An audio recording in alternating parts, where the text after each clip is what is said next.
Okay, so for today's vlog, ito, new client to. Bale yan, napunit yung bumper niya dyan. So, re-repair natin, pipinturahan natin yan guys.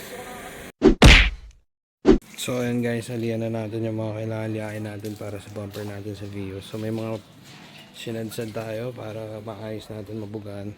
Tapos kung makikita nyo, ayan, kalas-kalas po yan guys. Okay na rin yung punit niya. So, ayan guys, kinukulayan na natin ngayon yung bumper.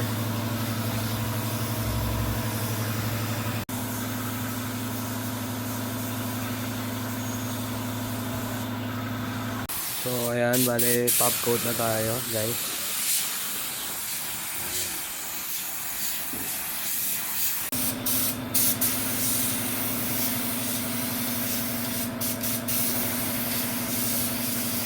So ayan guys, bagong tapos na natin. So binabalik na natin. Kung mapapansin nyo, kalas-kalas natin ginawa yan para yung mga singit niya napipinturahan natin. Ayan.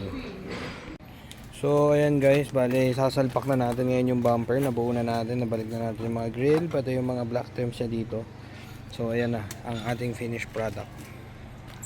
So okay guys, ayan na yung finished product natin.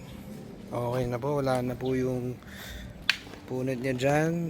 Pintura niya, okay, goods na goods. Ayan, ikutan natin. Via paint code po yan. Di ba pwede pang araw siya, no? Hindi pa. Ayan guys.